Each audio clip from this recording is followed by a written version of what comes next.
नमस्कार, मी Somnath Mahale, founder of Mahale coaching classes. आज माझ्या वाढदिवसानिमित्त ज्या तुम्ही मला काही शुभेच्छा दिलेल्या आहेत त्या शुभेच्छांचा मी मनापासून स्वीकार करतो आणि तुम्हा सर्वांचे आभार व्यक्त करतो. खरं तर या वाढदिवसाला वाढदिवस म्हणायचं की घडदिवस म्हणायचं हा खूप मोठा प्रश्न आहे. असं का? कारण जन्मही आपल्या हातात नाही आणि मृत्यू पण आपल्या हातात नाही. मला या पोझिशन मध्ये जरा कम्फर्टेबल वाटतं म्हणून पायावर पाय ठेवलेला आहे. जन्म पण आपल्या हातात नाही आणि मृत्यू पण आपल्या हातात नाही. पूर्णपणे लाईफ हे अनसर्टन आहे. म्हणजे जर आपण एवढ्या 2-4 महिन्यांचा जरी विचार केला ना, खडकवासला सारख्या गावामध्ये सुद्धा 2-3 घटना अशा घडल्यात की अतिशय तरुण लोक त्यांची जीवनयात्रा त्यांनी थांबवलेली आहे. भूतेना सारख्या गावामध्ये एक 10वीत शिकत असणारा विद्यार्थी, त्यानं तर अजून त्याचं जीवनही सुरू केलेलं नव्हतं, त्यातच त्याची जीवनयात्रा थांबली. इतकं आपलं जीवन अनसर्टन आहे. म्हणजे असं म्हटलं जातं की इंडियातला लाईफ स्पॅन हा 73 इयर्सचा आहे, म्हणजे 73 वर्षांचा आहे.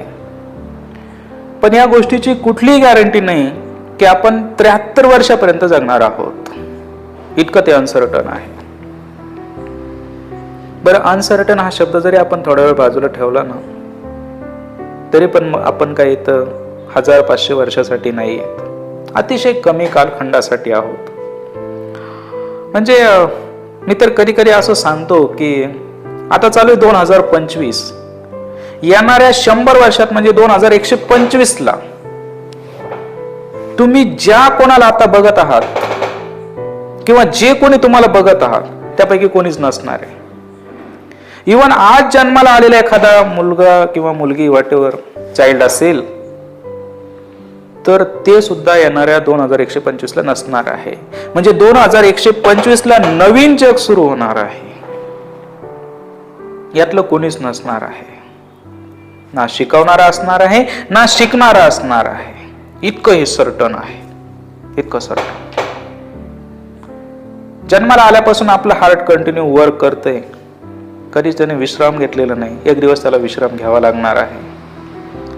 जन्माला आल्यापासून कंटिन्युअस आपला श्वासोच्छवास चालू आहे.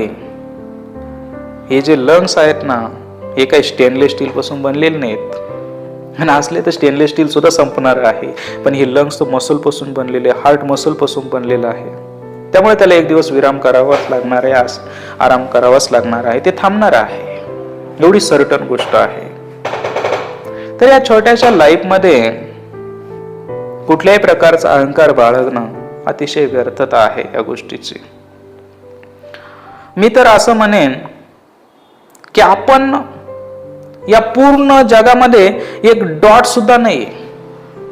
का तर आपण बघा, एका छोट्याशा गावात म्हणजे भूताना सारखं गाव किंवा खडकवासला सारखं गाव असेल, चांदवड तालुका, नाशिक जिल्हा, महाराष्ट्र राज्य, भारत देश, आशिया खंड, असे काही खंड एकत्र तयार झाले, पृथ्वी तयार झाली, गॅलेक्सी आहे, मिल्की वे गॅलेक्सी, अशा काही गॅलेक्सी एकत्र येतात तेव्हा कुठेतरी युनिव्हर्स तयार होतंय. आणि त्या युनिव्हर्सचा जर व्यवस्थित स्टडी केला ना, तर त्या युनिव्हर्स मध्ये आपली जी अर्थ आहे ती अर्थ जरी लोकेट करायचं नाही, ते एक छोटासा आपण फक्त पॉइंट देऊ शकतो. अर्थचा फक्त पॉइंट देऊ शकतो, एवढं मोठं युनिव्हर्स आहे. त्यामध्ये कुठं आपण स्वतः आहे सोमनाथ महाले एक छोट्याशा गावामध्ये, त्या पॉइंट मध्ये कुठं बसवणार आहोत आपण? त्यामुळे हा पूर्ण युगो जो आहे, आपण कोणीतरी असल्याचा, हा माणसाला माइल्ड करता यायला पाहिजे. आणि जीवन अनसर्टन या गोष्टीची माणसाला शाश्वती असली पाहिजे. आणि अजून या निमित्तानं काही मी निराशाजनक नाही बोलत आहे, मी प्रॅक्टिकल वेनं सांगतोय फक्त. I am not the pessimistic, I am the optimistic person. पण मला असं म्हणायचंय की हाय ते जे आयुष्य आहे ना, तर ते देशाच्या कामी आलं पाहिजे, समाजाच्या कामी आलं पाहिजे, काहीतरी कोणाच्या जीवनामध्ये आपल्यामुळे बदल झाला पाहिजे, यासाठी आपलं जीवन व्यतीत झालं पाहिजे. आणि त्यासाठी तुम्हाला तुमचं काम धंदे सोडून वेगळं करण्याची काही आवश्यकता नाहीये. मला असं वाटतं, तुम्ही शेतकरी असाल ना, तर लोकांना केमिकल युक्त खाऊ घालू नका. केमिकल शिवाय जर काही बनवता आलं तर भारीच आहे. हीच तुमची देशसेवा होऊ शकते. किंवा एखादा राजकीय पुढारी नेता असेल तर त्याने चांगले चांगले पॉलिसीज बनवाव्या, लोकांचं जीवन सुधारावं, अशा काही गोष्टी जर त्याला बनवता आल्या तर ही त्याची देशसेवाच आहे. एखादा अधिकारी असेल तर त्याने त्या योजना एखाद्या सर्वसामान्य व्यक्तीपर्यंत, दारापर्यंत घेऊन जावं, त्याचा अहंकार सोडून, हीच त्याची देशसेवा आहे. आणि एखादा शिक्षक असेल तर त्यानं जगातलं उत्तमात उत्तम ज्ञान मिळवत राहावं, आयुष्यभर लर्निंग करत राहावं, शिकत राहावं आणि उत्तमात उत्तम ज्ञान विद्यार्थ्यांपर्यंत पोहोचवावं आणि विद्यार्थ्यांना अतिशय उत्तमरित्या घडवावं. हीच त्या शिक्षकाची देशसेवा होऊ शकते. हीच त्याची देशसेवा आहे. एका शिक्षकाने त्याचं संपूर्ण आयुष्य त्याने विद्यार्थ्यांचं जीवन घडवण्यात घालवावं, उत्तमात उत्तम ज्ञान मिळवावं, विद्यार्थ्यांपर्यंत पोहोचवावं आणि विद्यार्थ्यांचं जीवन घडवावं, यासाठीच शिक्षक आहे.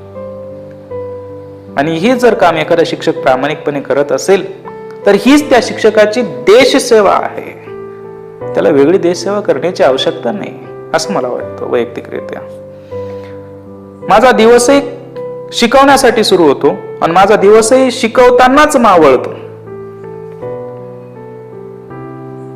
त्यामुळं मी एक चांगला शिक्षक बनावं, उत्कृष्ट शिक्षक बनावं, तसं तर मी स्वतःला मानतोच. पण त्यासाठी आज मला माझ्या वाढदिवसानिमित्त ज्या काही तुम्ही शुभेच्छा दिलेल्या आहेत त्या शुभेच्छा रूपी आशीर्वाद मी घेतो आणि माझा पुढचा प्रवास समाजाच्या आणि देशाच्या कामी यावं यासाठी आज नवीन पर्वाला सुरुवात करतो. धन्यवाद.